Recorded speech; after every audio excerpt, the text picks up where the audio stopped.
يا أيها الذين آمنوا اتقوا الله ولتنظر ما تعملون. Alhamdulillah, bifadlillahi wa rahmatihi wa ihsanih, kita bersyukur dengan memuji Allah Subhanahu wa taala yang dengan limpahan nikmat, rahmat dan ihsannya di malam ini Allah mudahkan kita berkumpul di rumahnya dalam ibadah thalabul ilm setelah kita menunaikan salah satu syiar dari syiar-syiar Allah, syiar-syiar Islam, yaitu salat maghrib berjamaah. Wa may yu'azzim sya'airallahi fa innaha min taqwal qulub, dan siapa yang mengagungkan syiar-syiar Allah maka itu termasuk dari ketakwaan hati. Allah mudahkan kemudian untuk kita bermajlis dalam majlis ilmu yang Rasulullah sallallahu alaihi wasallam bersabda, Allah Subhanahu wa taala berfirman dalam hadits qudsinya, wajabat mahabbati lil mutajalisina fiyya, wajib cintaku terlimpah untuk mereka yang bermajlis karenaku, karena Allah. Kita duduk di rumah Allah dalam thalabul ilm, maka Allah akan menjanjikan untuknya cinta. Allah akan mencintainya. Tanda Allah mencintai seorang hamba bagaimana? Aba Rafiq, bagaimana tanda, apa tanda Allah mencintai, apa tanda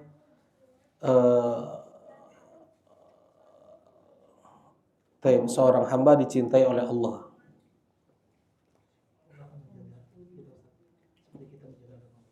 Nah, bagaimana tuh bentuknya, bentuk nyatanya? Dipermudah atau dipersulit dia untuk bermaksiat dan dipermudah dia untuk beramal soleh. Seberapa mudah seorang hamba dia untuk beribadah, beramal soleh, berbuat baik, seberapa dia dipersulit oleh Allah untuk bermaksiat, sebesar itulah cinta Allah kepadanya.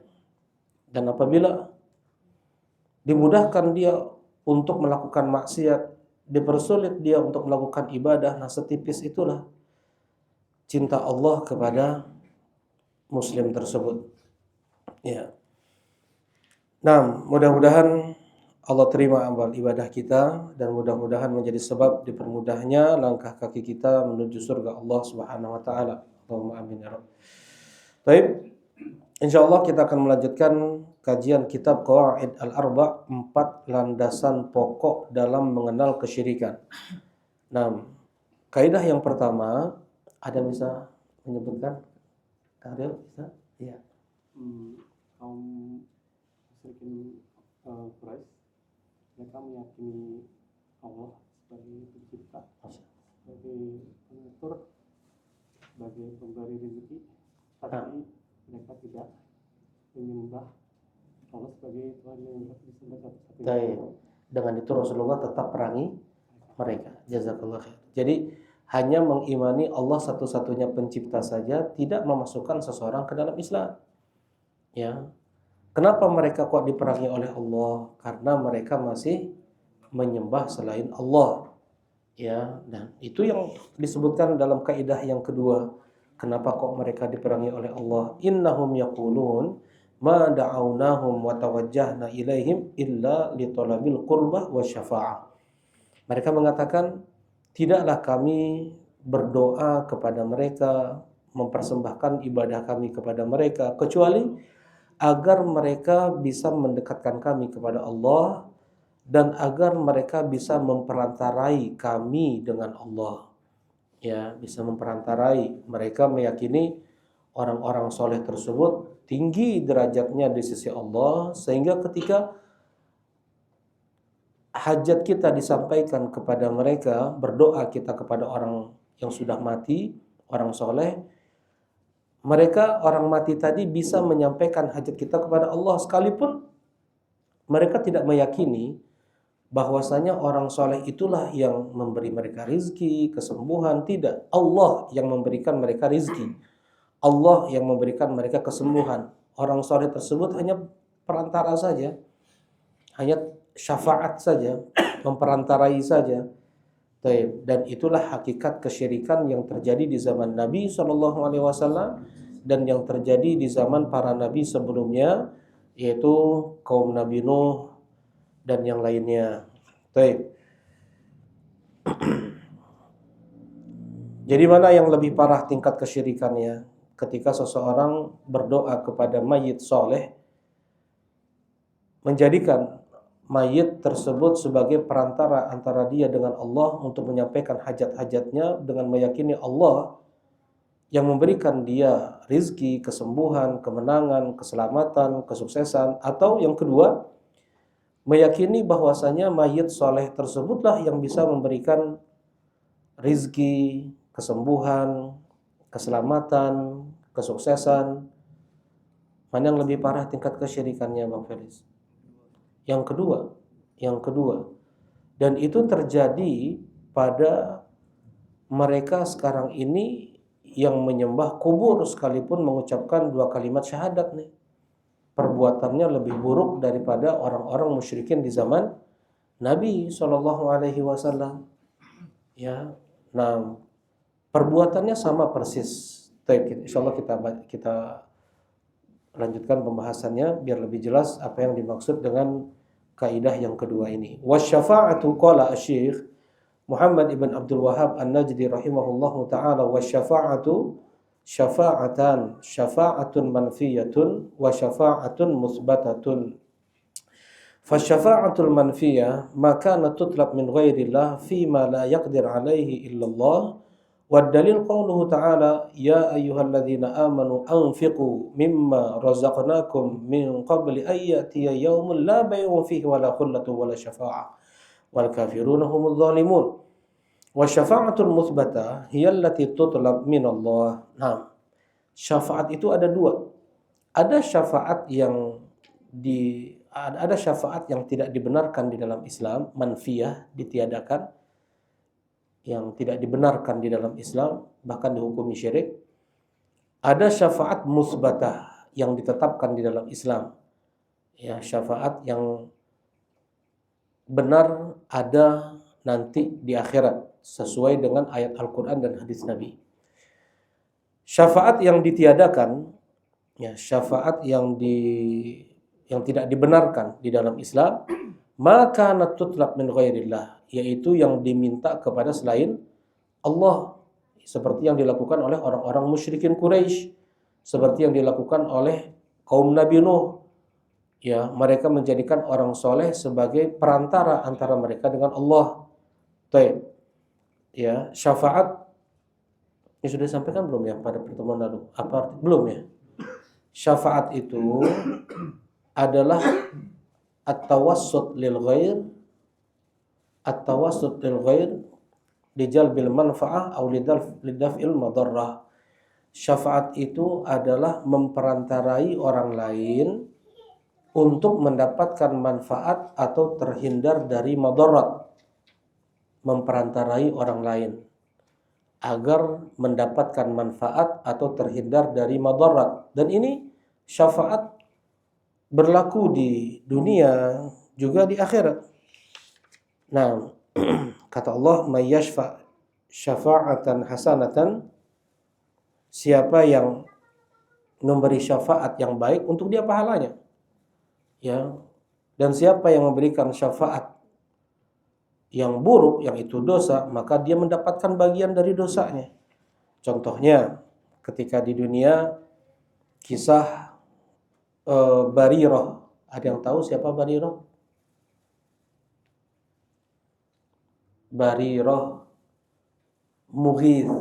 Ada yang tahu siapa Mughith? Baik. Barirah adalah seorang budak yang ibu-ibu ya, udah berumur. Beliau minta Aisyah radhiyallahu taala anha untuk membantu beliau memerdekakan dirinya. Ya, mukatabah namanya. Dia bilang ke majikannya, saya mau membeli diri saya untuk merdeka. Katibni. Ya. Baik.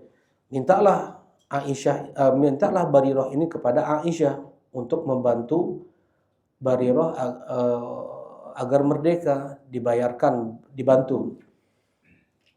Baik. Kata Aisyah, boleh aku bantu.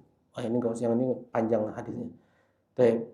Boleh aku bantu tapi walakmu untukku. Nah, ini panjang aja walak. Ini bukan pembahasan kita soalnya. Kemudian sudah merdeka Barirah ini.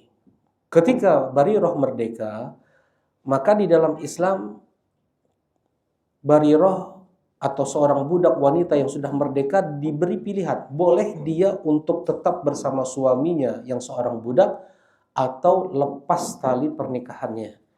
Jadi bukan talak, bukan juga khulu. Ya, maksudnya faskhun nikah. Jadi bisa lepas. Ya, dan yang menentukan adalah seorang wanita budak ini yang sudah lepas dari perbudakan. Ya. Nama suaminya Mughith. Barirah memilih untuk lepas dari suaminya. Ya. Barirah, jadi kayak gini, kalau talak itu di tangan suami. Ya. Ridho enggak ridho istri jatuh tuh talak suami. Kalau khulu permintaan talak dari istri dan tidak akan jatuh sampai ridho suami.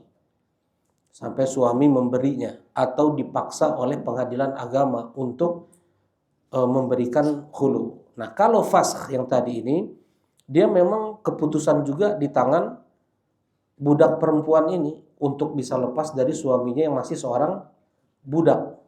Kayak gitu. Dikejar oleh Mughith Barirah ini, Barirah ngambil bajunya, dikejar-kejar oleh Mughith, menyampaikan cintanya, nangis-nangis dan itu dilihat oleh Rasulullah dan para sahabat pada saat itu. Kemudian Rasulullah bilang kepada para sahabat, lihat bagaimana cintanya Mughith kepada Barirah dan lihat bagaimana bencinya Barirah kepada suaminya. Kemudian didatangi Barirah oleh Rasulullah sallallahu alaihi wasallam di saat itu. Kemudian Rasulullah berkata, "Ya Barirah, bagaimana kalau kau kembali kepada suamimu, kepada Mughith, engkau kembali kepada suamimu?" Karena kasihan melihat Mughith nangis, kemudian maksudnya udah cinta sangat Mughith ini kepada Barirah. Kemudian Barirah mengatakan, "Ya Rasulullah, apakah ini perintah? Apakah ini perintah aku untuk kembali kepada suamiku? Kalau ini perintah, sami'na wa ata'na. Aku akan taat penuh. Aku akan kembali kepada suamiku." Ini luar biasa ya, mereka sahabat ya. Setingkat budak. Sekarang orang pintar aja belum tentu bisa sepasrah itu di hadapan Nabi SAW zaman sekarang, karena memang keimanan bukan masalah cerdas atau enggak cerdasnya iman itu. Iman itu adalah hibah yang Allah berikan kepada siapa yang Allah kehendaki. Muslim yang mempunyai iman terbaik, Allah hidupkan mereka di zaman Nabi Muhammad SAW. Semakin jauh ditinggalkan kaum muslimin dari Nabi SAW, ya kita sudah berapa lama ditinggalkan oleh Nabi? 1435 tahun. Tahun 11 Hijriah Rasulullah meninggal. Sekarang 1446 ya Pak, Felisnya? 1446. Berarti dikurangi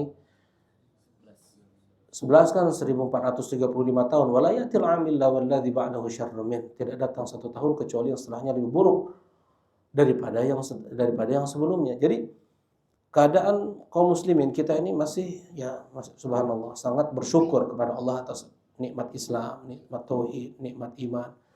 Tapi kadar iman kita sangat jauh bandingannya dengan iman mereka para sahabat. Jangan terbetik dalam hati, ya kayaknya saya ini beda-beda tipis lah sama Khalid bin Walid gitu ya. Beda-beda tipis lah sama Abu Bakar As-Siddiq. Jauh. Ya jauh. Ya mungkin nggak ada seperjutanya kita untuk bisa menyamai apa yang dilakukan oleh mereka atau tingkat keimanan mereka. Baik. Nah, Barirah beliau berkata, "Ya Rasulullah, apakah ini perintah? Kalau ini perintah, aku akan kembali kepada suamiku. Aku sami'na wa ta'na. Aku dengar dan aku patuh perintahmu ya Rasulullah." Ini luar biasa ya. Beliau kesampingkan perasaan beliau. Ya, beliau kesampingkan logika beliau, tetap tak perintah Allah dan Rasulnya pasti itu yang terbaik. Apa kata Rasulullah Sallallahu Alaihi Wasallam? La innama ana ashfa. Tidak, wahai Barirah, ini bukan perintah, tapi aku hanya memberi syafaat, memperantarai saja, ya, memperantarai mughith agar mendapatkan kebaikan, masih beristri denganmu. Ya, kata Barirah, idzan la. Kalau seandainya hanya itu ya Rasulullah, tidak. Aku tidak kembali kepada suamiku. Ini kata Barirah. Nah, jadi syafaat itu di dunia seperti itu ya, memperantarai orang lain untuk bisa mendapatkan kebaikan atau terhindar dari keburukan. Ya, misalnya ya kita punya teman perlu pekerjaan, kita punya saudara, abang kita cari karyawan. Nah, kita hubungkan tuh. Kita sudah memperantarai teman kita untuk mendapatkan manfaat pekerjaan. Teman kita mau dipecat karena teledor dia nih. Ya, kita bilang ke abang kita, "Bang, kasih dia kesempatan sekali lagi." Dia pun minta maaf juga kalau sekali lagi salah, boleh dia dikeluarkan. Nah, tolong kasih kesempatan sekali lagi. Nah, kita sudah memperantarai dia agar tidak terhindar dari madarat.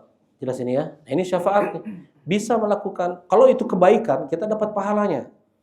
Tapi kalau itu keburukan, kita dapat dosanya. Memperantarai seseorang bekerja di tempat maksiat, dia berdosa terus walaupun dia nggak pernah bekerja di tempat tersebut. Di tempat maksiat, tempat khomer, tempat riba, tempat zina, tempat ini dan itu, maksiat. Dia perantarai, dia nggak melakukan, dia nggak pernah ke tempat itu, tapi dia perantarai semua detik dosa yang dilakukan oleh temannya itu dia tanggung juga. Ya, nah ini masalah syafaat di dunia. Nah, beda dengan di akhirat.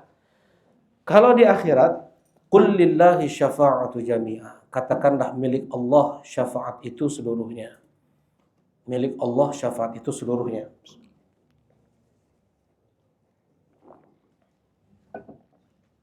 Nah, bagaimana itu? Allah Subhanahu wa taala yang menentukan siapa yang meminta syafaat dan siapa yang diberi syafaat. Ya, jadi proses syafaat itu ada yang berdoa kepada Allah minta agar si fulan diselamatkan oleh Allah dari neraka, dikeluarkan dari neraka, ditinggikan derajat, macam-macam. Ada syafaat itu nanti akan kita bahas juga. Nah, ada yang dikasih syafaat. Ya, ada yang minta syafaat, ada yang dikasih syafaat. Nah, makna diingat ya. Jadi ada ayat qul lillahi syafa'atu jami'a. Katakanlah milik Allah syafaat itu seluruhnya. Apa maksudnya? Allah yang menentukan siapa yang meminta syafaat. Mana dalilnya? Mana dalilnya, Alif? Mana? Ayat kursi panjang. La yashfa'u indahu illa bi'idni. Tidak ada yang minta syafaat di sisi Allah kecuali atas izin dari Allah. Gimana ayatnya? Lahu ma fis samawati wa ma fil ard. Man dzalladzi yashfa'u indahu, bukan la yashfa'u. Man dzalladzi yashfa'u indahu illa bi'idni. Siapa yang meminta syafaat di sisi Allah itu atas izin dari Allah. Enggak akan mungkin ada yang ngacung-ngacung langsung doa minta syafaat. Jangankan doa, ngomong aja gak bisa tanpa izin dari Allah. Orang yang nantang-nantang Allah sekarang ini, yang nantang-nantang agama, bungkam mereka semua nanti di hari kiamat. Allah Subhanahu wa taala berfirman, "La yatakallamun illa man adzina lahur rahman." Tidak ada yang berbicara nanti di hari kiamat di padang mahsyar kecuali yang diizinkan oleh Allah. Enggak ada yang bicara, enggak ada yang ngomong. Ya, la tasma'u illa hamsa. Engkau tidak dengar di hari itu kecuali hanya desis. Mereka hanya desis, hanya nangis, hanya nggak ada yang ngomong, nggak ada yang ngobrol. Oh, kita ingat ya dulu pas di dunia pergi ke sini, nggak ada. Kita pas ngumpul-ngumpul makan ini nggak ada. La yatakallamu illa man adzina lahu rahman. Ya, tidak ada yang berbicara kecuali yang diizinkan oleh Rahman. Nah, apalagi yang minta syafaat tuh. Jangankan sekelas ulama, komo ustadz mahnya, yang sekelas ulama besar. Jangankan sekelas mereka, para nabi saja mereka tidak merasa bukan orangnya untuk minta syafaat itu. Ya. Bahkan ulul azmi minar rusul, Nabi Adam, Nabi Nuh, ya, mereka tidak merasa orangnya untuk minta syafaat. Karena ketika minta syafaat, suara orang tersebut terdengar oleh seluruh nabi, seluruh malaikat, seluruh wali, siddiqun, syuhada, solihun, seluruh manusia dan jin, seluruh malaikat, makhluk pada saat itu Allah hidupkan lagi, serangganya, hewan, binatang, semuanya Allah hidupkan. Nah, tidak merasa orangnya. Berapa jumlah makhluk pada saat itu ya? Ya. Yang masuk ke Baitul Ma'mur saja berapa banyak malaikat setiap harinya? 70.000 malaikat tuh setiap hari masuk ke Baitul Ma'mur dan tidak pernah keluar lagi. Itu pun nanti akan dikumpulkan. Nabi Adam, kita semua nanti datang ke Nabi Adam. Ya Adam, anta abul bashar. Wahai Adam, engkau ayah para manusia. Ala taro ila ma nahnu fi. Wahai Adam, apakah kau tidak lihat bagaimana keadaan kita sekarang ini? Bagaimana keadaan manusia pada saat itu? Bagaimana keadaan manusia? 50.000 tahun berdiri di padang mahsyar. Matahari didekatkan di atas kepala manusia sejarak 1 mil. Dan Allah marah pada saat itu, murka. Pada saat itu yang belum pernah Allah marah seperti itu sebelumnya. Dan tidak akan Allah marah seperti itu setelahnya. Ya, manusia yang kepalanya tengkorak. Siapa mereka itu? Orang yang suka minta-minta, laisa lahu muz'atul lahmin.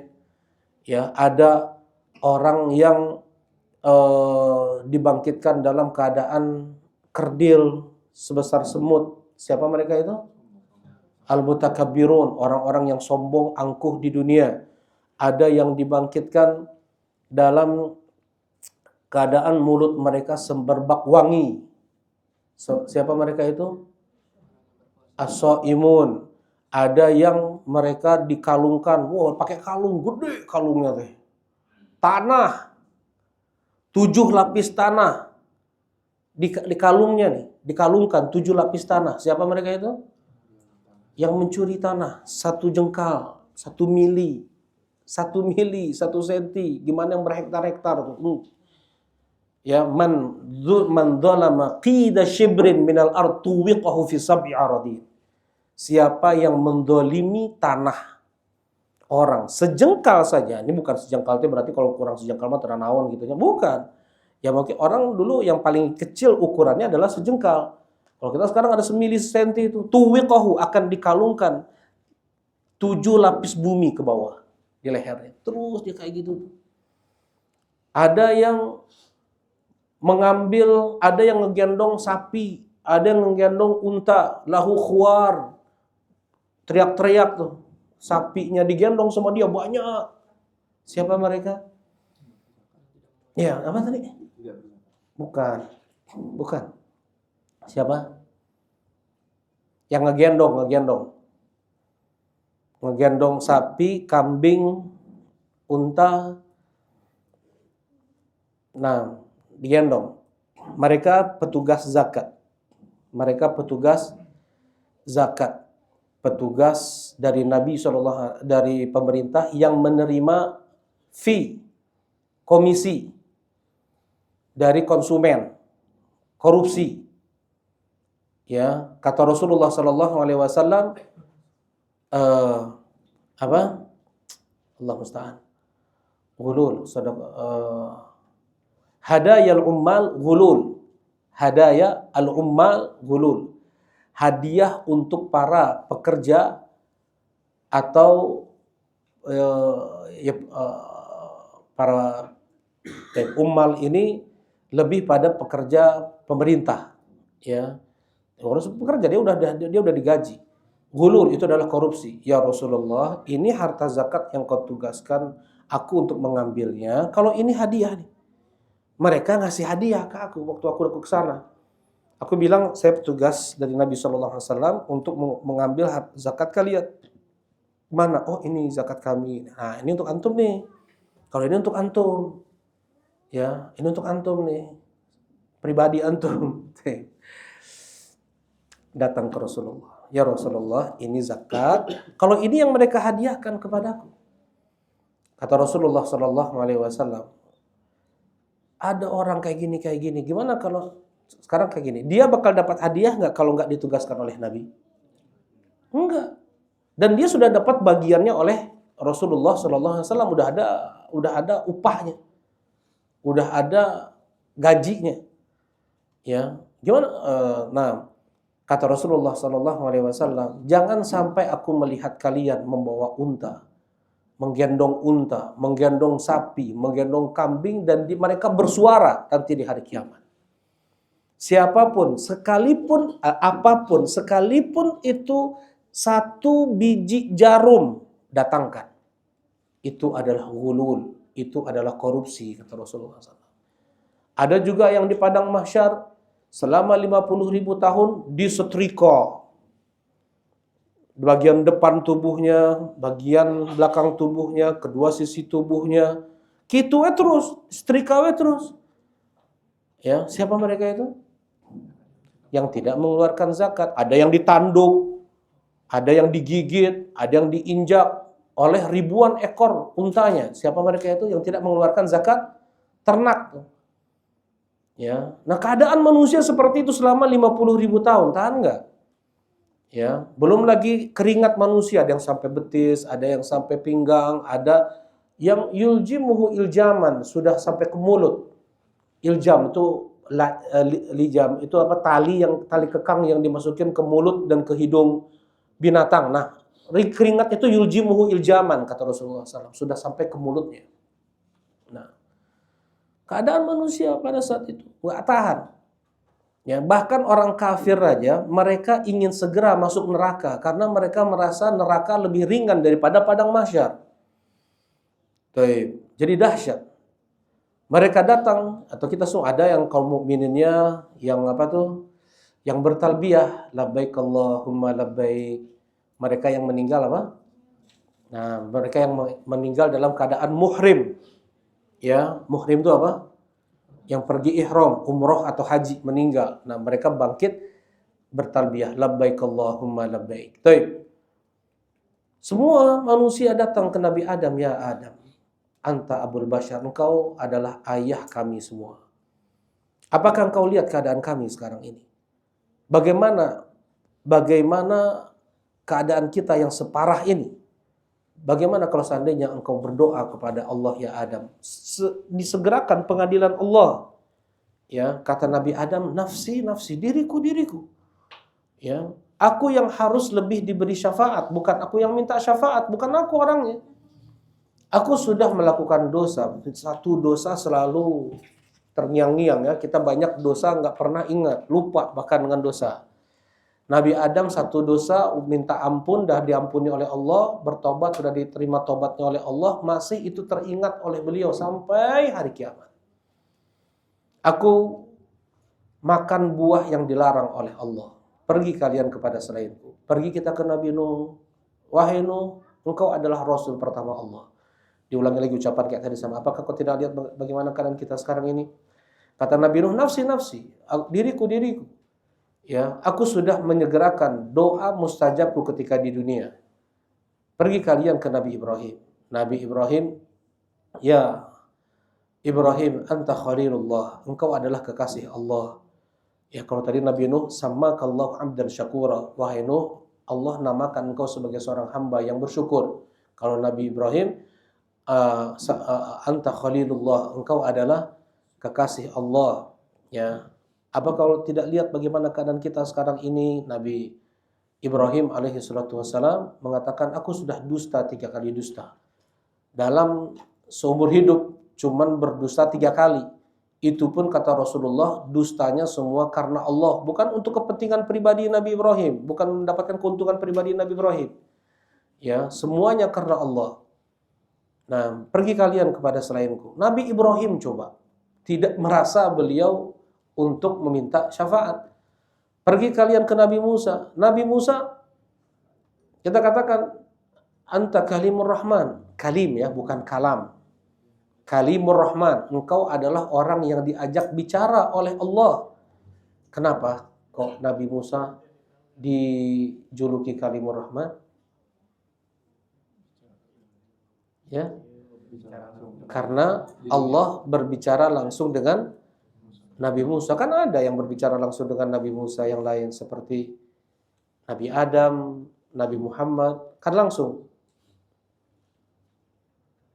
Ya kan? Berkali-kali dan di bumi.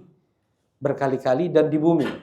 Ya, Nabi Musa berbicara dengan Allah langsung berkali-kali dan di bumi. Ya, Kalimur Rahman. Aku sudah, kata Nabi Musa, aku sudah membunuh jiwa yang tidak diperintahkan untuk dibunuh. Nabi Musa pun nggak bermaksud untuk membunuh, maunya ngasih pelajaran aja, tapi mati itu. Ya, kemudian pergi kalian kepada selainku, pergi kalian ke Nabi Isa. Nabi Isa tidak menyebutkan kesalahan beliau. Pergi kalian ke Nabi Muhammad. Rasulullah pun tidak langsung beliau minta syafaat. Beliau sujud di bawah arsy. Beliau memuja dan memuji Allah, dan barulah pada saat itu Allah beri ilham kepada Nabi Muhammad untuk memuji Allah dengan sempurna. Setiap nama-nama Allah disebut, karena setiap nama-nama Allah mengandung apa? Pujian. Yang mengandung pujian namanya Asmaul Husna. Ya, balighatun fil husn, yang sudah mencapai puncak kebaikan. Nama-nama Allah, karena masih juga ada nama Allah yang Allah simpan di dalam ilmu ghaib yang ada pada diri Allah. Jadi nama Allah itu ada berapa semuanya? Nama Allah ada berapa? Azga, ada berapa nama Allah? Tidak terhingga. Ada, cuman Allah yang tahu, ya enggak? Ada tahu jumlahnya, cuman hanya Allah yang tahu. Jadi bukan 99 nama Allah. Nah, kata Rasulullah SAW, ya Allah, aku meminta kepadamu dengan menyebut nama-nama yang engkau namakan dirimu dengan itu. Nama-nama yang kau ajarkan kepada hamba-hambamu, nama yang kau sebutkan di dalam kitab-kitabmu, dan nama yang masih engkau simpan di dalam ilmu ghaib yang ada pada dirimu. Nah, itu semua pun disampaikan oleh Allah kepada Nabi Muhammad SAW untuk bisa memuji Allah dengan sempurna. Rasulullah SAW setelah lama beliau sujud, barulah diberi izin oleh Allah, ya Muhammad, irfa' ra'sak, wasal tu'tah, washfa' tushaffa. Ya Muhammad, angkat kepalamu, mintalah kau akan diberi. Minta syafaat, engkau akan diberi syafaat. Berarti sudah dapat izin dari Allah Subhanahu wa taala. Baru Rasulullah mengatakan, Allahumma ummati ummati. Jadi ini ya syarat pertama, syafaat di sisi Allah. Yang pertama, izin Allah untuk yang minta syafaat. Ya, izin Allah untuk yang minta syafaat. Ada yang sudah divonis neraka, biar nggak masuk neraka dapat syafaat nih. Ya, ada yang sudah masuk ke dalam neraka, kemudian sebenarnya dia lama di neraka nih, cuman karena dia mendapatkan syafaat Nabi, syafaat malaikat, syafaat syuhada, ya syafaat siddiqun atau salihun, dia keluar dari neraka. Dan ada juga yang Allah langsung selamatkan mereka. Nah, mereka ini yang diberi syafaat pun harus atas ridho dari Allah. Tadi izin Allah untuk yang minta syafaat, ridho Allah untuk yang dikasih syafaat. Ya, jadi misalnya, ya. Nah, yang mudah-mudahan kita punya teman yang diizinkan oleh Allah untuk minta syafaat ya, dan kita berharap dia diberi ilham oleh Allah untuk ingat nama kita. Soalnya kayak gini, ketika seseorang dia diberi izin untuk minta syafaat, tidak semua yang dia kenal ketika di dunia itu dia ingat ketika itu. Ya, dia di dunia punya sahabat, punya keluarga, ya, punya teman, punya macam-macam. Ya, tetapi untuk yang dikasih syafaat tadi syaratnya apa? Harus ada izin dari harus ada ridho dari Allah. Mana dalilnya? Wala yashfa'un illa liman irtada. Dan tidaklah mereka minta syafaat kecuali yang sudah diridhoi oleh Allah. Kecuali yang sudah diridhoi oleh Allah. Ya. Nah, yang diridhoi oleh Allah Subhanahu wa taala nanti ada apa aja apa namanya? Syarat-syaratnya seperti tauhid, ya, mengucapkan kalimat la ilaha illallah dengan ikhlas. Baik. Jadi tidak terserah orang yang diizinkan untuk minta syafaat ini, tetapi khusus mereka yang diridhoi oleh Allah saja, yang teman, keluarga, ya, sahabat, tetangga, siapapun yang diridhoi oleh Allah, kenalan dia ini yang diridhoi oleh Allah, itu saja yang disebut. Gitu ya. Mungkin ada teman dekatnya, mungkin ada keluarga dekatnya. Allah tidak ingatkan dia untuk disebut namanya. Kenapa? Karena Allah tidak ridhoi dia. Kenapa tidak Allah ridhoi? Bisa jadi karena dia pegang jimat. Mati dalam keadaan belum bertobat dari susuknya, belum bertobat dari jimatnya, belum bertobat dari riaknya. Pokoknya syirik apapun. Orang mati masih dia menyimpan syirik sekecil apapun, Allah nggak akan kasih dia syafaat. Ya. Nah, jadi ini prosesnya ya, proses syafaat seperti itu. Baik. Tujuannya apa sih? Ada proses seperti itu. Sebenarnya Allah bisa saja langsung mengampuni orang-orang tadi. Ya, orang yang masuk neraka Allah keluarkan, yang masuk neraka Allah maafkan. Ya, kenapa kok harus ada proses syafaat seperti itu?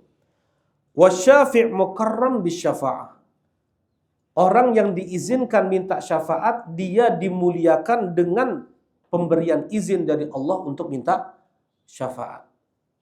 Dia dikasih izin untuk berbicara di hadapan seluruh nabi, makhluk, malaikat, berbicara. Diizinkan oleh Allah untuk memuliakan dia. Ya. Nah, karena tingginya derajat dia di sisi Allah, karena mulianya dia di sisi Allah, Allah sangat mencintai dia. Ya, sekalipun dia mungkin tidak dikenal di dunia ini, seperti misalnya Uwais Al-Qarani. Kita nggak bisa pastikan Uwais Al-Qarani beliau dikasih izin oleh Allah untuk minta syafaat ya. Tetapi beliau itu contoh orang yang tidak dikenal oleh orang kampungnya. Ya, beliau tuh bahkan orang terbuang dibilang oleh orang kampungnya. Tetapi beliau sangat dikenal oleh Allah Subhanahu wa taala, sekali doa langsung dikabulkan tuh doa Uwais. Nah, seperti itulah. Ya, Allah ingin muliakan orang tersebut sekalipun dia terhina di dunia. Allah sangat cinta kepada dia. Ketika ada proses syafaat, Allah izinkan dia dan dia berbicara di hadapan seluruh malaikat, di hadapan seluruh nabi dan rasul dan seluruh makhluk seluruhnya. Nah, ini tentang syafaat di hari kiamat. Ya, siapa yang bisa mendapatkan syafaat? Yang pertama, bagaimana cara kita bisa mendapatkan syafaat Nabi Muhammad SAW? Ya, yang pertama adalah dengan kita berdoa. Doanya ke siapa? Ke Nabi Muhammad atau ke siapa? Harus ke Allah. Kalau berdoa kepada selain Allah, maka hukumnya apa? Hukumnya syirik. Bagaimana doanya? Ada yang sudah hafal? Mana Kang Rio? Mana? Masya Allah. Jazakallah khair. Allahumma syafi' fiyya nabiyyaka Muhammadan sallallahu alaihi wasallam. Ya Allah, jadikanlah nabimu memberi syafaat untukku nanti di hari kiamat. Ya, jadikanlah Nabi Muhammad sallallahu alaihi wasallam memberikan syafaat untukku nanti di hari kiamat. Yang menentukan orang yang minta syafaat Allah, yang menentukan orang yang dikasih syafaat adalah Allah. Jadi kita minta kepada Allah agar Allah memberi ilham kepada Nabi Muhammad menyebut nama kita nih. Ya, menyebut nama kita. Rasulullah nggak kenal sama kita, ya nggak? Tapi Rasulullah tahu umat beliau dari umat para nabi yang lain. Bagaimana cirinya? Bagaimana? Apa bedanya? Ya betul, karena bekas wudhu ya. Kepala, wajah, tangan, kaki bercahaya. Kata para sahabat, ya Rasulullah, bagaimana engkau bisa membedakan umatmu dengan umat para nabi yang lain? Apakah kalian bisa, kata Rasulullah, apakah kalian bisa membedakan kuda kalian yang mempunyai ghurrah dan tahjil, yang mempunyai putih di kepala, tangan dan kakinya, di sekitar kuda-kuda yang hitam legam? Kata para sahabat, bisa ya Rasulullah. Nah, seperti itulah aku bisa membedakan kalian dengan umat-umat para nabi yang lain. Ya, inna ummati yud'auna yaumal qiyamati ghurran muhajjalina min atharil wudu. Sesungguhnya umatku nanti mereka dipanggil di hari kiamat dalam keadaan kepala, tangan, kaki mereka bercahaya karena sebab wudu yang mereka amalkan. Baik. Nah, yang pertama, berdoa ini boleh ya kita baca ketika sujud. Ya, ini yang disebutkan oleh Syekh Shalih Al-Syekh dalam kitab Tauhid. Allahumma syafi' fiyya nabiyyaka Muhammadan sallallahu alaihi wasallam. Yang pertama. Yang kedua, orang yang mendapatkan syafaat Nabi sallallahu alaihi wasallam adalah dia yang bertauhid. Ya, bertauhid, enggak bawa syirik. Ya, ketika matinya, walaupun dia pernah jatuh pada kesyirikan sebelumnya, tapi dia sudah bertobat, masih ada kesempatan untuk mendapatkan syafaat Nabi Sallallahu Alaihi Wasallam. Nah, contohnya apa namanya? Mana dalilnya? Rasulullah Sallallahu Alaihi Wasallam mengatakan, Inna likulli nabiyyin da'watun mustajabah. Setiap nabi itu ada doa mustajabnya. Fata'ajjala kullu nabiyyin da'watah. Setiap nabi sudah mendahulukan doa mustajabnya ketika di dunia. Fakhtabatu da'wati. Aku tunda doa mustajabku, ya, syafa'atan li ummati yaumal qiyamah, sebagai bentuk syafaat untuk umatku nanti di hari kiamat. Fahiya na'ilatun insyaallah, dan syafaatku itu akan didapatkan insyaallah man mata min ummati la yusyriku billahi syai'a. Siapa yang mati dari kalangan umatku dengan tidak menyekutukan Allah dengan sesuatu apapun, sedikit apapun syirik nggak dia bawa tuh. Riya, sum'ah, ya, kemudian mengucapkan demi Allah, demi Rasulullah, ya, kemudian dia beribadah tujuannya untuk dunia, ya, minasyirk iradatul insan bi amalihi dunia.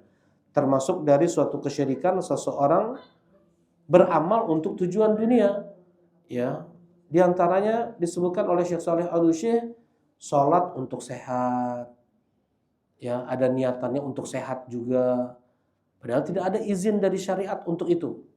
Dan pasti yakin kita dalam sholat itu mesti menurut medis ada apa? Ada manfaatnya ya. Tapi itu tidak diizinkan oleh syariat. Ya, kemudian puasa untuk diet, untuk kesehatan, nggak boleh sedikit pun. Ya, seseorang belajar ilmu agama untuk bisa bekerja, untuk bisa cari uang. Ya, seseorang dia menghafal Quran untuk menjadi ini, untuk menjadi itu, ya, dia semuanya, ya, minasyirk, termasuk dari suatu kesyirikan seseorang beramal untuk tujuan dunia. Berbeda yang diizinkan itu oleh syariat. Seperti apa? Misalnya seseorang dia menyambung tali silaturahim selain karena Allah, dia niatkan juga agar bisa diperpanjang umurnya oleh Allah, dilapangkan rizkinya. Siapa yang ingin dipanjangkan umurnya, dilapangkan rizkinya, maka sambunglah tali silaturahim. Nah, boleh kita selipkan niatan itu dalam ibadah silaturahim. Nah, kemudian juga dalam sedekah nih,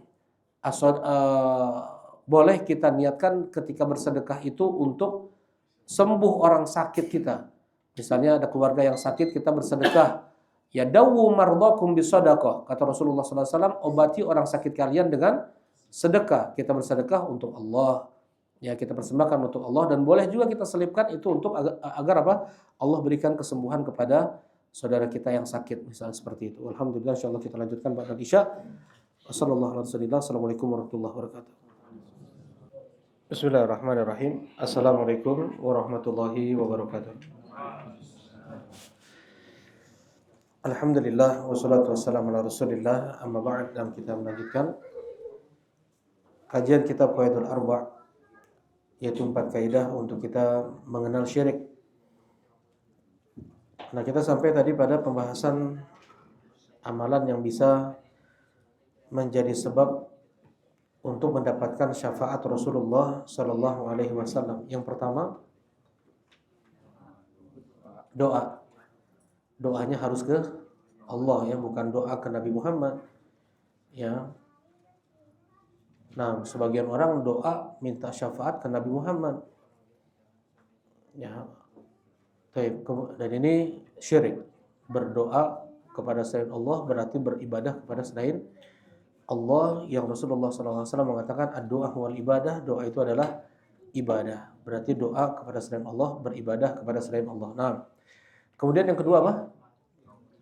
Menjaga tauhid. Ya, menjaga tauhid. Ya, jangan sampai jatuh pada syirik.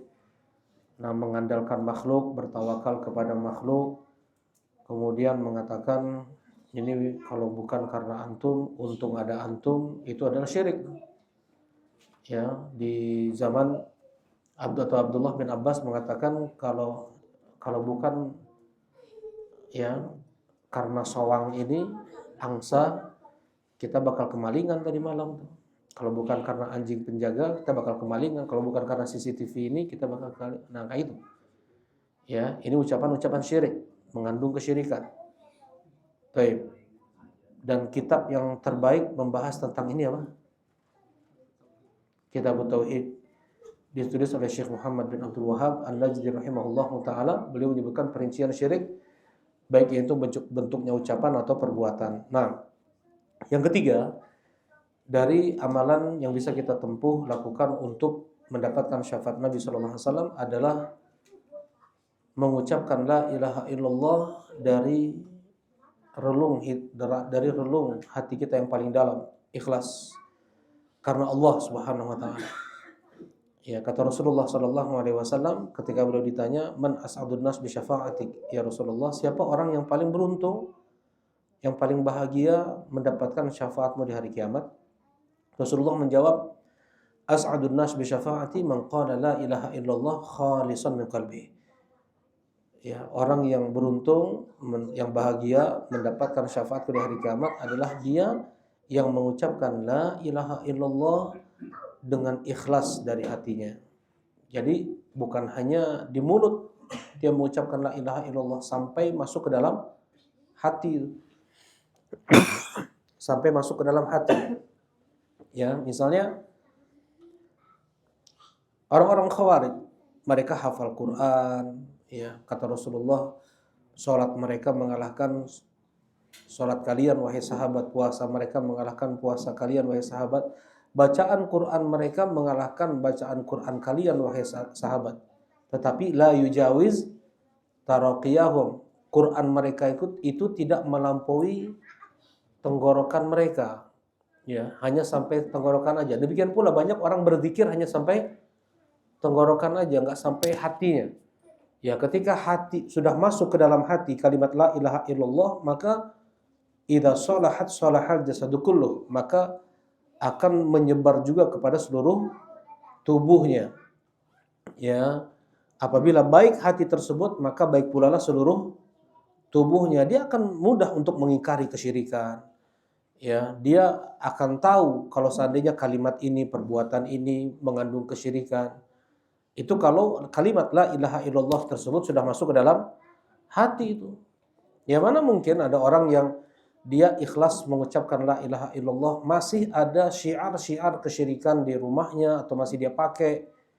Ya, misalnya ada baju-baju, ada kaos, ada biasanya baju bola, ya, baju bola ada lambang salibnya tuh, ya, ada lambang apa setannya, Nah, gambar-gambar iblis, gambar-gambar syaitan, gambar-gambar neraka, dia suka yang kayak gitu. Nggak mungkin. Orang yang dia ikhlas mengucapkan la ilaha illallah, itu masih dia pajang-pajang di rumahnya, dia pergi ke luar kota lah atau luar negeri lah, kemudian dia beli miniatur tempat peribadatan selain Allah di rumahnya dan dia bangga dengan itu. Yani seperti ini hanya mengucapkan la ilaha illallah tidak melampaui tenggorokannya. Ya, tidak sampai ikhlas atau masuk ke relung hatinya yang paling dalam. Kalaupun ya dia mengucapkan, dia tidak mengerti apa makna la ilaha illallah tersebut. Ya. Sekarang kayak gini, ada orang mengucapkan asyhadu an la ilaha illallah, tapi dia masih berdoa kepada selain Allah, berkurban untuk Nyi Roro Kidul kah, untuk gunung, untuk sungai. Mana yang lebih paham tentang makna la ilaha illallah? Orang tersebut atau orang-orang musyrikin Quraisy yang mengatakan aja'alal alihata ilaha wahida? Apakah Muhammad mau menjadikan Tuhan-Tuhan kita yang banyak ini cuma jadi satu Tuhan saja? Mereka orang-orang kufaru Quraisy tahu makna la ilaha illallah. Kalau mereka ucapkan kalimat tersebut, nggak boleh lagi ada 360 berhala di sekeliling Ka'bah. Nggak boleh lagi mereka datangi pohon keramat Uzza, kuburan keramat Lata, ya batu keramat mana. Nggak boleh lagi. Mereka tahu konsekuensinya. Ya, kalau memang kalimat tersebut masih membolehkan mereka mendatangi tempat-tempat keramat tersebut, mereka tentu akan mengucapkannya. Ya, nah orang zaman sekarang mengucapkan kalimat la ilaha illallah, tetapi mereka tidak tahu apa makna dari kalimat la ilaha illallah. Dan mereka menyangka bahwasanya yang namanya kesyirikan itu apa? Ada yang bisa jawab? Syirik itu kalau menyekutukan Allah dalam hal rububiyah, ya. Kalau di sana meyakini ada yang mencipta selain Allah, nah baru dikatakan musyrik. Ada yang bisa memberi rezeki selain Allah, baru dikatakan musyrik itu. Nah, itu orang-orang musyrikin Quraisy meyakini Allah satu-satunya pencipta, Allah satu-satunya pengatur alam semesta yang memberi rezeki. Dengan demikian pun mereka masih dihukumi musyrik oleh Allah Subhanahu wa taala. Jangankan yang tadi itu. Ya. Yang mentauhidkan Allah dalam perbuatan Allah saja dari kalangan kaum musyrikin masih dihukumi musyrik. Kenapa? Karena mereka beribadah tidak hanya kepada Allah Subhanahu wa taala. Baik.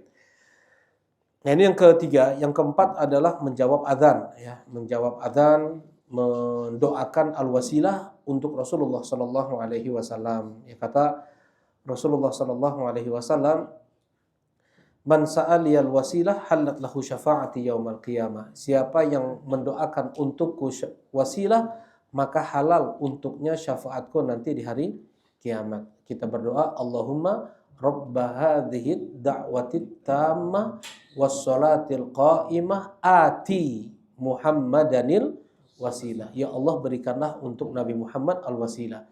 Tip yang kelima, yang terakhir adalah meninggal di kota Madinah, ya, meninggal di kota Madinah, dia bisa mendapatkan syafaat Nabi sallallahu alaihi wasallam. Itulah doa Umar bin Khattab. Allahumma rzuqni syahadatan fi sabilik waj'al mauti fi baladi rasulika sallallahu alaihi wasallam. Ya Allah, berikanlah aku rizki. Doa Umar bin Khattab ini disebutkan oleh Al-Imam Al-Bukhari di sahihnya, ya. Ya Allah, berikanlah aku rizki mati syahid di jalanmu, dan jadikanlah matiku di negeri Rasulmu sallallahu alaihi wasallam. Ya, ini hampir mustahil. Minta mati syahid di Madinah hampir mustahil. Kenapa? Kenapa Kak Iqbal? Kapan? Sejak kapan? Fatu Makkah bukan? Setelah? Enggak. Setelah perang apa? Setelah perang Khandaq. Ya, setelah perang Khandaq, perang Ahzab, Rasulullah mengatakan ini terakhir kali Madinah diserang. Ya. Jadi enggak akan lagi diserang Madinah.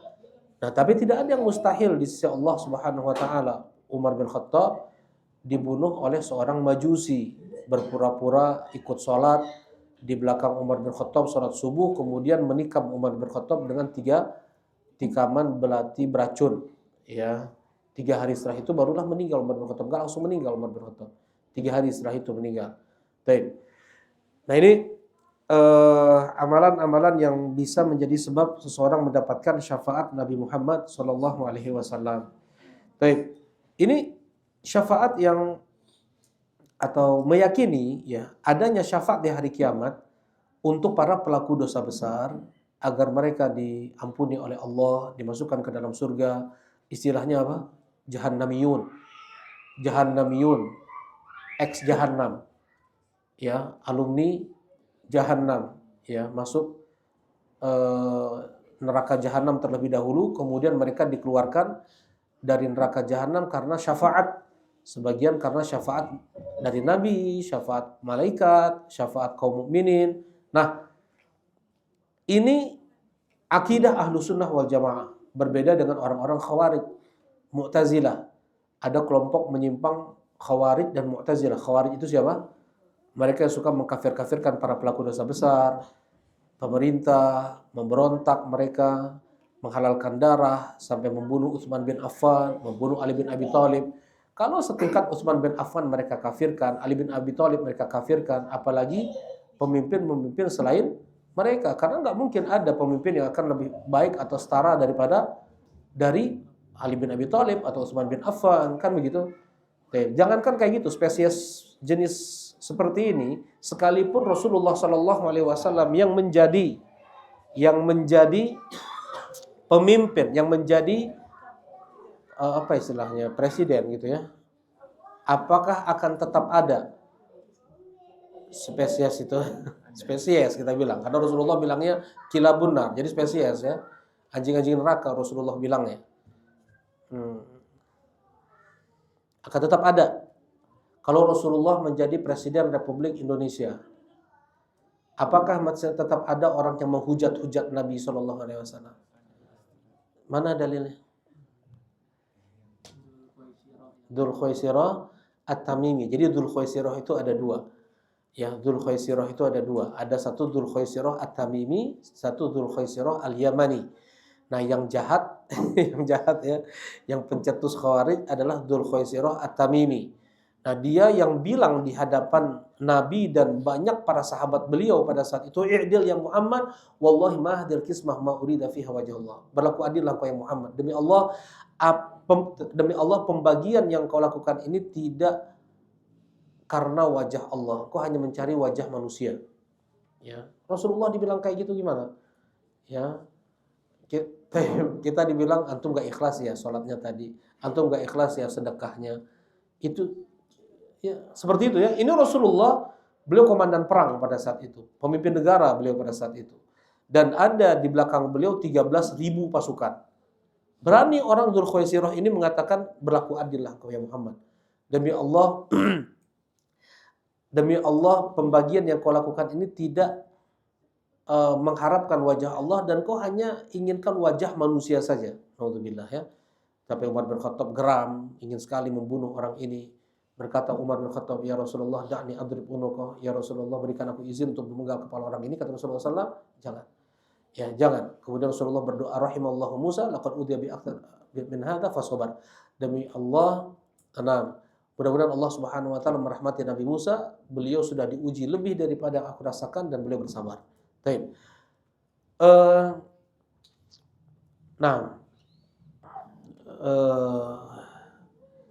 Baik. Dzul Khuwaisirah satu lagi. Nah, ini maksudnya Rasulullah SAW dalam keadaan seperti itu saja beliau dihujat nih. Ya. Maksudnya setingkat Rasulullah saja jadi pemimpin tidak disukai atau enggak lapang mereka dengan keputusan pemerintah, ya. Ada Dzul Khuwaisirah Yamani satu lagi. Dzul Khuwaisirah Yamani adalah dia yang kencing di Masjid Nabawi. Karena kebodohannya, bukan karena ingin menghina Masjid Nabawi. Ya, Rasulullah tahan para sahabat untuk mencegah dia. Para sahabat udah mau nyeret dia keluar tuh.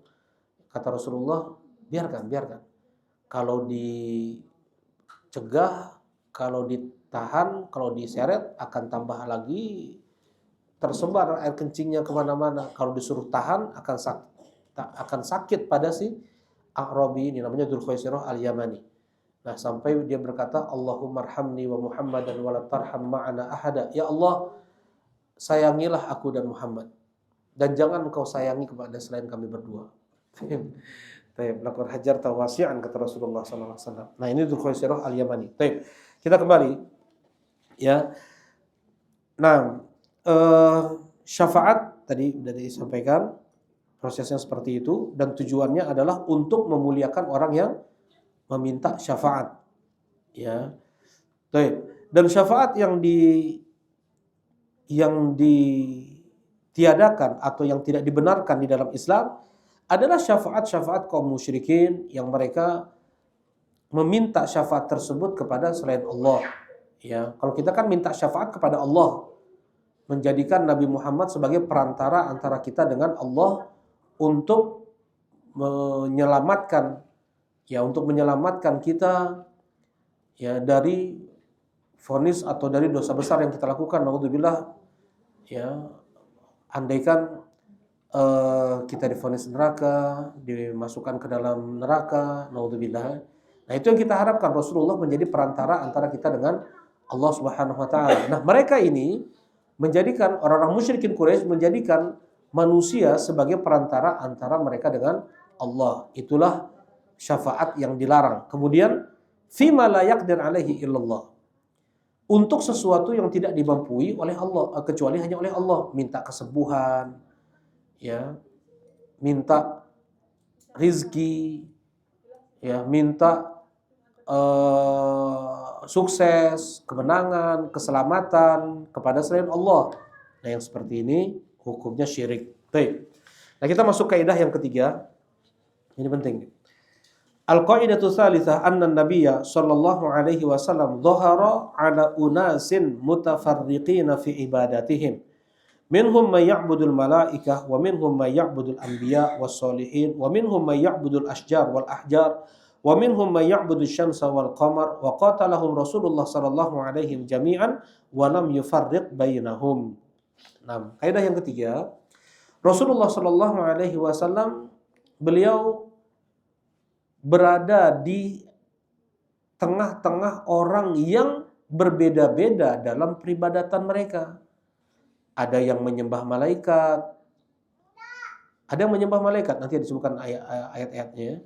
Ada yang menyembah nabi, ada yang menyembah orang soleh, ada yang menyembah pohon, batu, ada yang menyembah matahari, bulan. Rasulullah perangi mereka semua itu, dan Rasulullah tidak beda-bedakan, ya. Rasulullah tidak membeda-bedakan di antara mereka.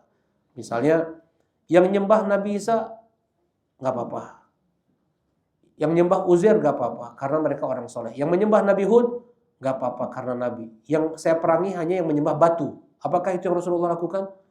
Tidak. Siapa atau perang apa yang Rasulullah memerangi orang yang menyembah orang soleh? Siapa yang Rasulullah perangi? Perang apa atau siapa yang Rasulullah perangi? Boleh. Abu Rafi, perang Tabuk lawan siapa tuh?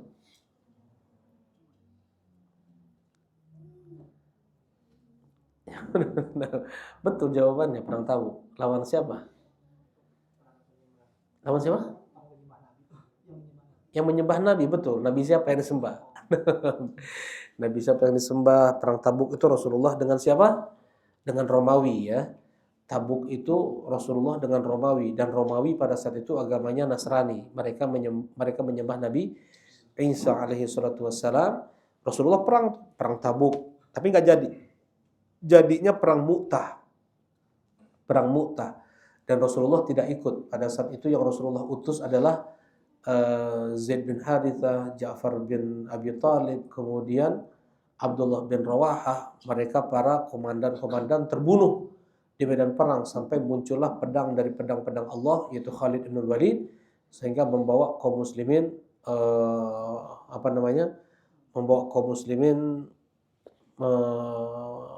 bisa selamat gitu ya. Baik. Nah, di sini Rasulullah memerangi orang-orang yang menyembah Nabi Isa. Bukan berarti kalau yang menyembah Nabi Isa nggak diperangi oleh Nabi Shallallahu Alaihi Wasallam.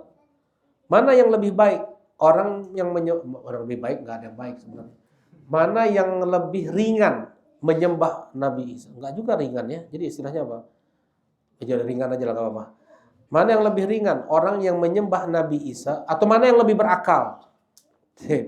Yang menyembah Nabi Isa atau yang menyembah orang dianggap soleh atau wali? Ya daripada sekarang diajak untuk ke kuburan wali, ke kuburan para ajengan atau yang dianggap soleh, itu kan kita yang menganggapnya soleh. Kita berhusnudzon, itu pun yang paling maksimalnya gitu ya, husnudzon.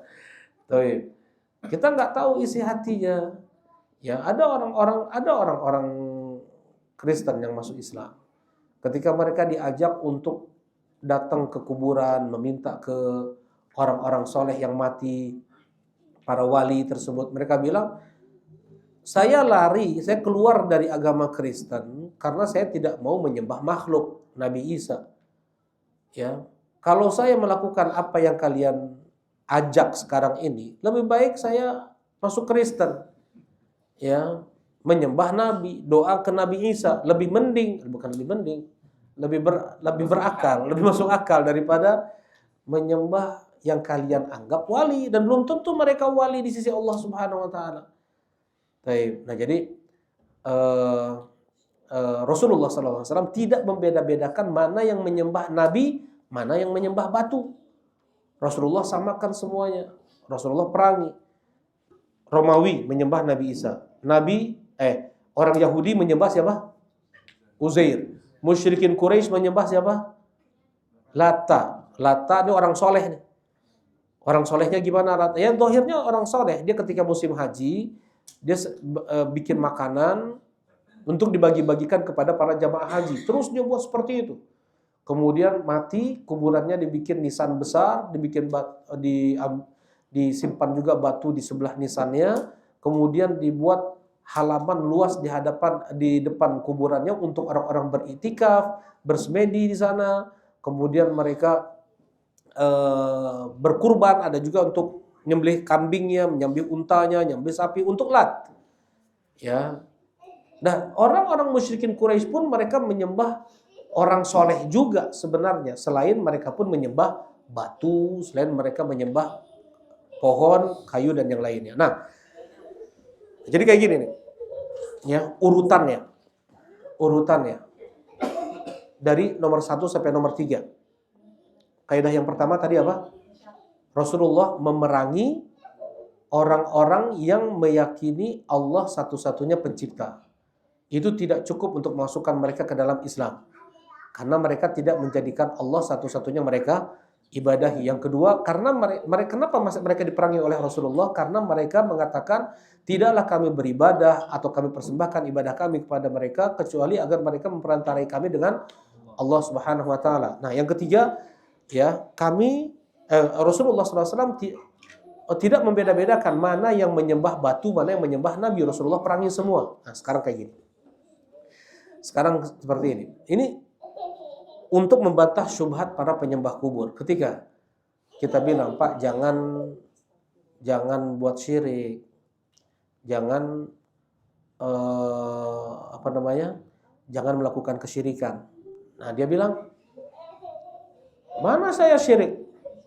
Saya meyakini kok Allah satu-satunya pencipta. Saya meyakini kok Allah satu-satunya yang mengatur alam semesta, yang beri rezeki hanya Allah, ya, yang menghidupkan dan mematikan hanya Allah, yang memberikan kesembuhan hanya Allah. Jawabannya gimana, Bang Felis? Ini orang yang nyembah kubur, kita bilang, Pak, jangan syirik. Terus dia jawab, masa saya syirik? Saya meyakini Allah satu-satunya pencipta. Allah satu-satunya yang beri saya kesembuhan, rizki, keselamatan. Gimana jawaban Bang Felis? Karena Bapak beribadah kepada selain Allah. Kan, kita ikut alur kaidah Ini dulu, kita ikut kali alur kaidah qawaid arba nih. Bukan. Gimana? Bisa jawab? Kita ikut alur qawaid arba. Membantahnya. Dia bilang, masa saya syirik? Saya meyakini Allah satu-satunya pencipta. Allah satu-satunya yang menghidupkan, mematikan, beri rezeki. Masa saya musyrik sih? Aneh antum. Apa Alif? Ucapan Bapak barusan itu pun diyakini juga oleh orang-orang musyrikin Quraisy. Orang musyrikin Quraisy pun meyakini Allah satu-satunya pencipta, Allah satu-satunya mengatur alam semesta, menyembuhkan, menghidupkan, mematikan, memberikan keselamatan dan yang lain sebagainya. Oh, mereka langsung berubah. Oh, beda dong. Yang mereka sembah dulu batu. Kalau kami nyembah orang soleh, ini ajengan. Bedakan dong antara kami dengan orang musyrikin Quraisy. Dulu yang mereka sembah batu. Sedangkan yang kami sembah ini orang soleh. Bagaimana jawabannya? Gimana jawabannya kaidah yang ketiga ini? Tunggu dulu, yang kedua dulu. Yang ketiga dulu coba. Rasulullah tidak membeda-bedakan mana yang menyembah batu, mana yang menyembah nabi atau orang soleh. Rasulullah perangi semua. Mana buktinya Rasulullah memerangi mereka orang-orang soleh? Perang Tabuk, perang Tabuk, perang Khaybar, ya. Khaybar melawan Yahudi kan, perang melawan Yahudi. Kemudian perang Ahzab, di sana ada Yahudi, di sana ada musyrik Quraisy. Yang orang musyrikin Quraisy menyembah juga orang soleh. Namanya siapa tadi? Lata. Ya, nggak hanya yang menyembah batu saja yang Rasulullah perangi. Rasulullah samakan semuanya. Ya, nah, kemudian kan ini orang soleh, ya, kan ini orang soleh. Mereka ini mulia di sisi Allah, dekat mereka dengan Allah. Mereka bisa menyampaikan hajat kami kepada Allah. Itu pula lah yang diucapkan oleh orang-orang kafir Quraisy, menjadikan orang soleh sebagai perantara antara kami dengan Allah. Oh, langsung mereka berubah. Oh, kami memang enggak. Masa dibilang beribadah sih? Kan cuma minta. Kan cuma minta. Nah, permintaan seperti itu kepada permintaan yang tidak dimampui kecuali hanya oleh Allah yang mengabulkannya, itu adalah kesyirikan. Yang seperti itu berdoa, minta seperti itu adalah doa. Ya, dan berdoa kepada selain Allah hukumnya syirik. Baik. Kayak gini jalur atau alur mematahkan syubhat-syubhat ya. Ya, dan ini sebenarnya ringkasan dari kitab Kasyfus Syubuhat sebenarnya. Kalau kita lihat Kasyfus Syubuhat itu tebal dan membantah banyak syubhat-syubhat para penyembah kubur ya. Nah, diringkas dengan Qaidul Arba ini. Jadi kalau bisa menguasai 4 kaidah ini akan mudah untuk membantah syubhat-syubhat para penyembah kubur. Nah, kita baca. Wad dalil qauluhu ta'ala, mana sih dalilnya orang-orang dulu itu mereka menyembah nabi, menyembah orang soleh.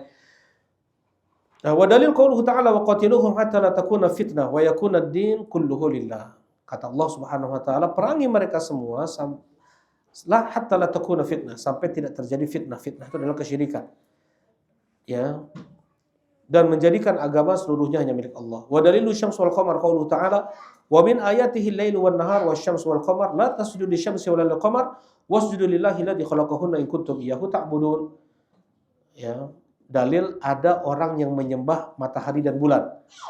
Ya, di antara tanda-tanda kebesaran Allah adalah malam, siang, matahari, bulan. Jangan kalian sujud ke matahari, jangan kalian sujud ke bulan. Sujudlah kalian hanya kepada Allah yang menciptakan itu semua. Andaikan kalian hanya kepadanya beribadah. Baik. Siapa yang menyembah matahari? Ya? Majusi? Enggak, bukan Majusi. Kalau Majusi itu menyembah api. Mereka meyakini ada dua Tuhan.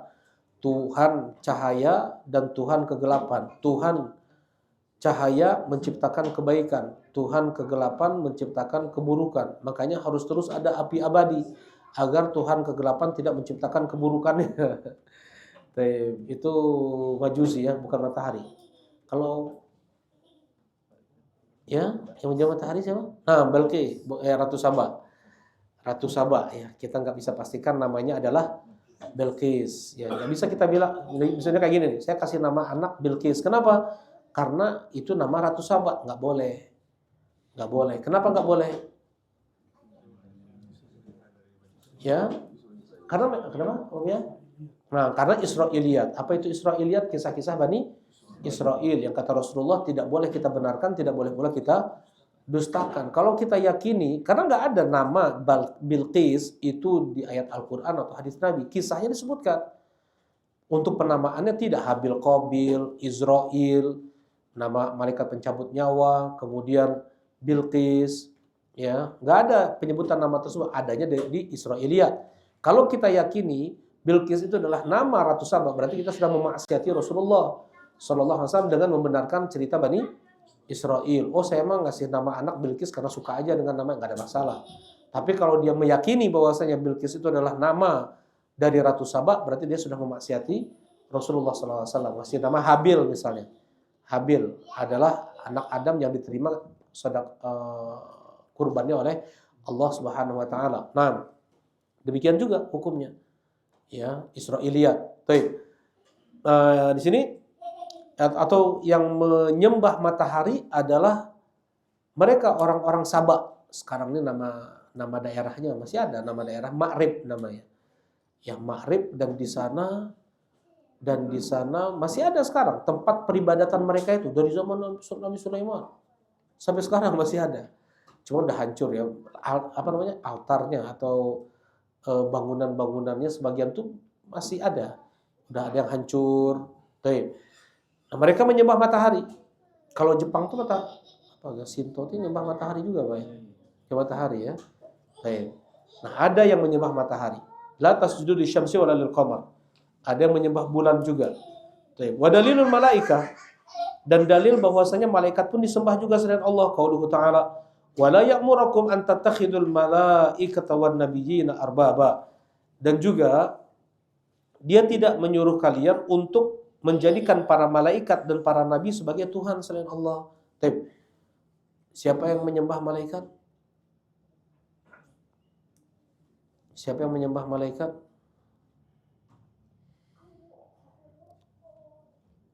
Ada sebagian ilmu istilahnya mah ilmu putihnya, ilmu tenaga dalam. Ilmu putih kalau ilmu hitam mah kerjasamanya sama setan. Kalau ilmu putih kerjasamanya sama malaikat.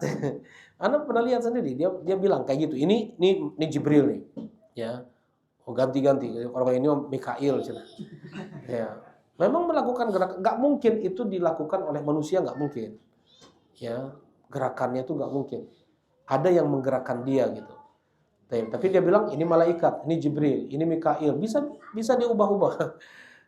Nah, kata Allah Subhanahu wa taala di surat Fatir, wa yauma yahsyuruhum jami'an thumma yaqulu lil malaikati ahaula'i iyyakum kanu ya'budun qawlu subhanahu anta waliyuna min dunihim bal kanu ya'budunal jinn aktsaruhum bihim mu'minun. Kata Allah Subhanahu wa taala, dan ketika Allah kumpulkan manusia semua di padang mahsyar, kemudian Allah berkata kepada malaikat, wahai malaikat, apakah mereka semua ini beribadah kepada kalian? Karena semua dikumpulkan menurut yang disembahnya, sesuai dengan yang disembahnya ya, nanti di hari kiamat, sama dengan yang dicintainya. Ya, penyembah malaikat bersama mereka, penyembah batu, penyembah dewa ini, penyembah dewa itu, bahkan bukan hanya itu saja. Idolanya masing-masing. Anta ma'amman ahbabta yaumal qiyamah. Engkau bersama yang kau cintai di hari kiamat.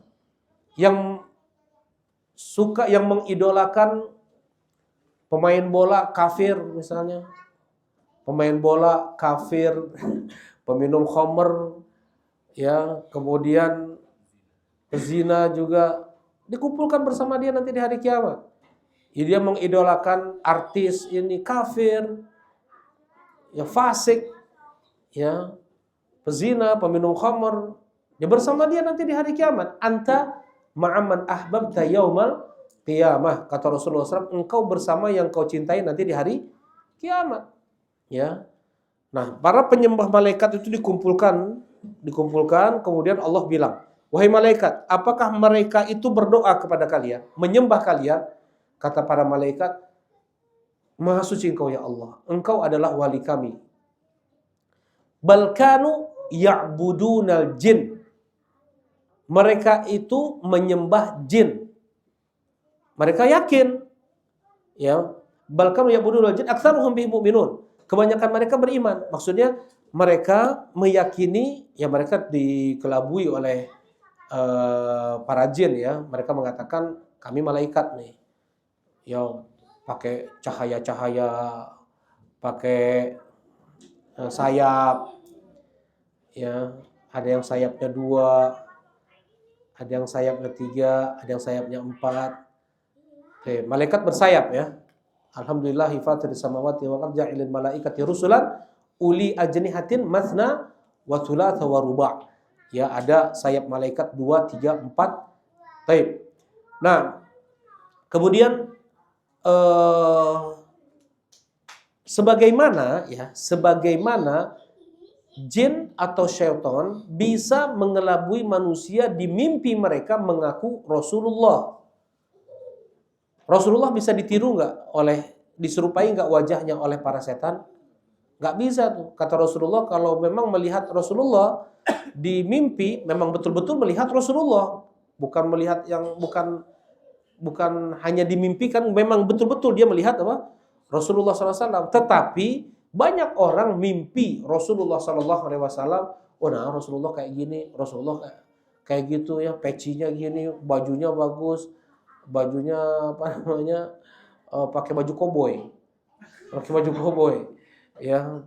Kemudian klimis, apa, nggak ada jenggotnya sama sekali, pakai topi, pakai peci, kayak presiden siapa aja nah. Bener ada yang ngomong sama anak, ya. Kita bilang apa? Setan bisa mengaku dirinya adalah Rasulullah di dalam mimpi, gitu kan? Nah, sebagaimana di sini nih, mereka mengaku adalah para malaikat, ya, sehingga para yang ilmu putih tadi itu mau aja disuruh-suruh, tapi kalian dikasih ilmu putih, ya, tetapi harus ini, pokoknya ada kesyirikannya satu, atau mengucapkan sesuatu yang tidak dipahami. Ini di pesantren-pesantren, ya, bukan di mana. Ini teman-teman anak ini udah jadi ustadz dia sekarang, ya, di Jakarta atau di Bogor tinggalnya. Nah, asalnya dia di pesantren seperti itu. Dia bisa ngelihat setan, jin, ya, kemudian bisa mengambil aura panas dapur, kemudian dikasihkan ke orang yang sedang sakit menggigil tuh. Makan masuknya ke yang sakit tuh, nggak perlu infus. Maksudnya memang kayak gitu dia. Nah, terus nangkap tuyul, macam-macam bisa, ya. Kalau kita dengar ceritanya luar biasa itu. Ya, terus anak tanya, antum memang nggak baca, antum waktu diisi kayak gimana? Wah, nggak, kami mah sholat, sholat, pesantren namanya juga kan, sholat, ngaji, belajar ini, nahu dan lain sebagainya. Ya, tapi ada satu waktu kami dikumpulkan di satu tempat, di satu ruangan, kemudian harus membaca. Memang ada yang tidak kami pahami sedikit aja, ya. Nah, itulah bentuk peribadatan dia kepada jin, ya, untuk mau bisa masuk dia ke dalam tubuh dia, ya. Dia bisa berkelahi sama jin, dia bilang kayak gitu. Nah ini pesantren pakai nama pesantren, ya, dibilangnya itu ilmu putih. Nah, ini diantara bentuk penyembahan kepada malaikat, ya. Baik itu berupa mantra yang dibacanya atau dia menyembelih sesuatu untuk jin tersebut, untuk malaikat. Baik. Ini yang menyembah malaikat nih. Wa dalilul anbiya qauluhu ta'ala wa idh qala Allahu ya Isa ibn Maryam a anta qulta lin-nasi takhiduni wa ummiya ilahaini min dunillah qala subhanaka ma yakunu li an aqula ma laysa li bihaq in kuntu qultuhu faqad alimta ta'lamu ma fi nafsi wa la a'lamu ma fi nafsik innaka anta 'allamul ghuyub. Dalil nabi disembah. Dan ketika Allah berkata, wahai Isa bin Maryam, apakah engkau berkata kepada manusia, jadikan aku dan ibuku dua Tuhan selain Allah? Kata Nabi Isa, maha suci engkau ya Allah. Tidak sepantasnya aku mengatakan demikian, yang tidak ada haknya bagiku. Andaikan aku mengatakannya, engkau pun tahu itu ya Allah. Engkau tahu apa yang ada pada diriku, dan aku tidak tahu apa yang ada pada dirimu. Nah di sini Allah berkata kepada Nabi Isa, ya, soalnya banyak orang yang menyembah Nabi Isa. Apakah memang engkau ajak orang-orang untuk menyembahmu dan ibumu? Enggak, kata Nabi Isa. Jadi, siapa mereka yang menyembah Nabi Isa? Orang-orang Nasara. Dan ini ayat untuk mencela mereka nih. Ya, bahkan Allah Subhanahu wa taala berfirman dalam hadits qudsinya, syatamani ibnu Adam. Ibnu Adam mencelaku. Yaqulu li anna li walad. Mereka berkata aku punya anak. Wa ma yanbaghi li walad.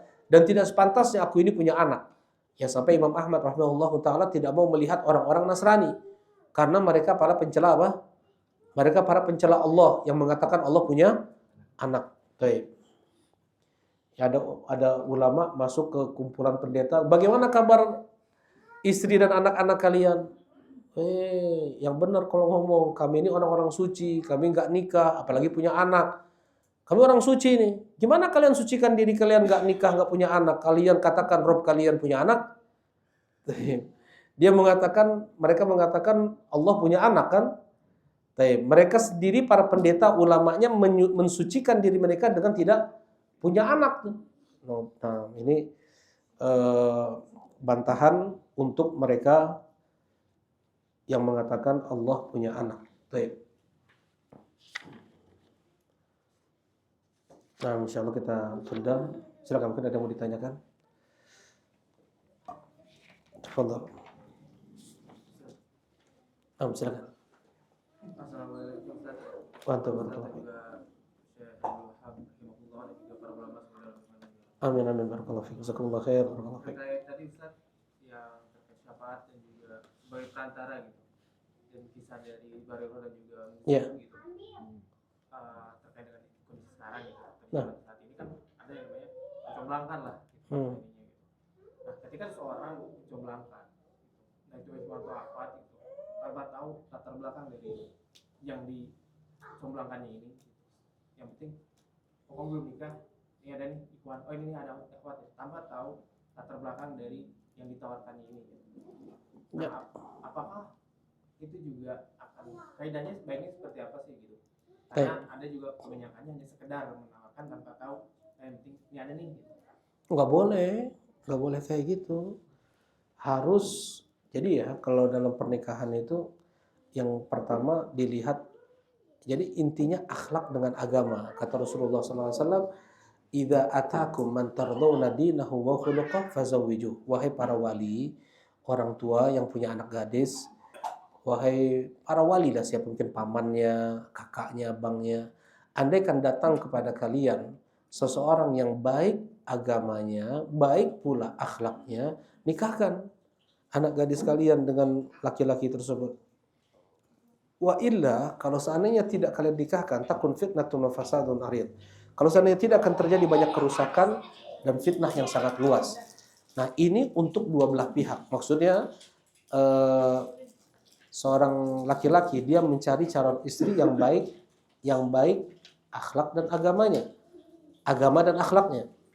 Begitu juga sebaliknya, seorang wanita dia mencari calon suami yang baik agama dan akhlaknya, ya, yang baik agama dan akhlaknya. Jadi kita ketika mencomblangkan harus tahu juga nih, laki-laki ini memang baik agama dan akhlaknya, perempuan ini baik agama dan akhlaknya. Tapi memang ketertarikan kedua ini pun harus ada. Jadi itulah yang kita pertemukan.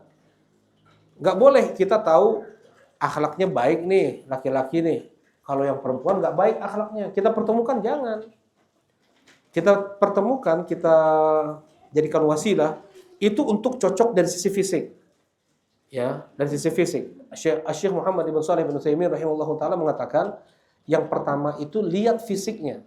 Lihat dulu, bukan agamanya dulu yang dilihat.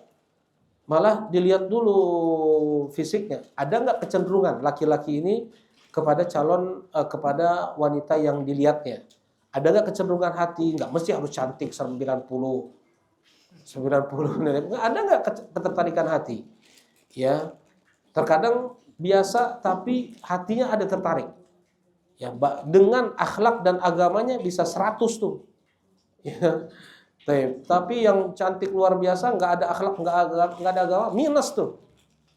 Jadi yang pertama lihat ada nggak ketertarikan hati. Ini yang pertama. Ya, kalau sudah ada tertarik hatinya, dua belah pihak nih, baru tanya gimana agama dan akhlaknya. Agamanya bagus, lanjut. Ya, dilanjutkan. Kalau misalnya dengar agamanya nggak bagus, sholatnya belang betong, ini dan itu, masalah riba, macam-macam, durhaka sama orang tua, tinggalkan kecantikannya karena tidak baik agama dan akhlaknya. Jadi tetap agama dan akhlak itu nomor 1 sebenarnya. Tapi ketertarikan itu harus ada. Untuk jalurnya kita harus ketertarikan itu nomor 1 ya. Tapi tetap puncaknya adalah agama dan akhlak. Meninggalkan kecantikan karena tidak baik agama dan akhlaknya. Seperti itu. Jangan ketika dia nazar, dia melihat nggak cocok nih. Hati dia nggak cocok nih. Padahal udah dikasih tahu sebelumnya. Ini agamanya bagus nih, akhlaknya bagus nih. Dia tinggalkan baik dan agamanya karena tidak cocok fisiknya. Jelas ini? Baik nggak kayak gitu? Nggak baik kan? Seseorang meninggalkan agama yang bagus, akhlak yang luar biasa karena ketidakcocokan dari sisi fisik tuh. Makanya yang pertama kali dilihat adalah apa? Fisiknya. Kalau seandainya cocok, lanjutkan baru tanya agama dan akhlaknya. Tapi kalau kayak gini, ini di luar pertanyaan sebenarnya ya. Nah, kembali kita ke pertanyaan. Boleh nggak kita mencomblangkan gitu ya? Kalau kita sudah tahu nih baik akhlak dan agamanya, ini baik juga agama dan akhlaknya, udah pertemukan. Tapi kalau kita tahu ini yang satu ini nggak baik nih akhlaknya nih, ya wanita ini bagus akhlaknya, oh ini nggak boleh, ini nggak amanah kita, nggak amanah. Jadi harus kita tahu bagaimana mereka berdua yang kita hubungkan ini. Jangan justru menjadi sebab yang sudah baik agama dan akhlaknya menjadi buruk karena sebab dia menikah dengan orang yang tidak baik agama dan akhlaknya tadi. Siapa yang penyebabnya? Kita tuh. Nah, kayak gitu ya. Barakallahu fikum. Nah, mungkin masih ada. Nah, silakan. Assalamualaikum Ustaz. Untuk barakallahu fikum. Apa hikmahnya dari orang-orang soleh tersebut gitu ya, yang mungkin memang tauhidnya juga benar, misalnya selama dia hidup ya, tapi kata sepeninggalnya beliau ya entah murid-muridnya, entah santri-santrinya justru malah menyembah ya Ustaz, bahasanya ke kuburan itu. Nah, itu ya hikmahnya maksudnya orang soleh ini ketika sepeninggalnya malah jadi disembah, jadi tempat syirik orang gitu Ustaz. Hikmahnya Ya maksudnya ya kita sebagai yang melihat itu seperti apa? Nah, jadi kayak gini ya. Terkadang mana Nabi Isa salah? Nggak mungkin Nabi Isa salah kan? Ya, Nabi Allah Subhanahu wa taala mengatakan wallahu a'lamu haitsu yaj'alu risalatah. Allah paling tahu kepada siapa kerasulan itu diberikan. Jadi memang kerasulan, kenabian itu adalah hibah dari Allah Subhanahu wa taala. Nah, ketika turun ayat di surat Al-Anbiya, innakum wa ma ta'buduna min dunillah hasabu jahannam antum laha waridun. Kalian dan semua yang kalian sembah itu akan menjadi kayu bakar jahanam. Seneng nih orang musyrikin. Surat Al-Anbiya ayat 98. Senang orang musyrikin ketika turun ayat ini. Oh, kita berarti nanti seneraka dengan Nabi Isa. Kita seneraka dengan Uzair. dengan orang-orang soleh ini. Ya, kata mereka orang musyrikin. Kata Allah Subhanahu wa taala, "Innal ladzina sabaqat lahum minnal husna ulaika anha mub'adun." Mereka yang justru melakukan kebaikan dan amal soleh, ya Nabi Isa, yang sekalipun itu disembah, kata Allah yang 101-nya ya, mereka dijauhkan dari neraka. Ya, jadi yang masuk neraka itu yang nyembah orang solehnya aja, orang solehnya nggak masuk ke dalam neraka. Apa hikmahnya? Ya itulah kita tadi. Bagaimana kita mengikuti Al-Quran dan Sunnah, tidak kita taklid kepada orang-orang mungkin yang kita cintai sebelumnya, atau siapapun dia berpenampilan ulama, tapi kalau dia mengajak beribadah kepada selain Allah, tetap itu harus kita tinggalkan, itu adalah syubhat. Jadi kembalikan kebenaran itu hanya kepada Al-Quran dan Sunnah, bukan perorangan. Nah, ini ujian di sini, ujian. Dan iblis memberikan syubhat pun seperti itu kan kepada orang-orang yang tidak tahu, yang tidak berilmu. Di sini harus kita belajar. Kita harus belajar, harus bisa membedakan mana syirik, mana tauhid, mana yang hak, mana yang batil. Kalau kita nggak belajar ilmu agama, mudah kebawa dengan syubhat-syubhat mereka. Barakallahu fikum. Cukup ya? Kita cukupkan kajian kita di malam ini. Subhanakallahumma rabbana wa bihamdika asyhadu an la ilaha illa anta astaghfiruka wa atubu ilaik. Assalamualaikum warahmatullahi wabarakatuh.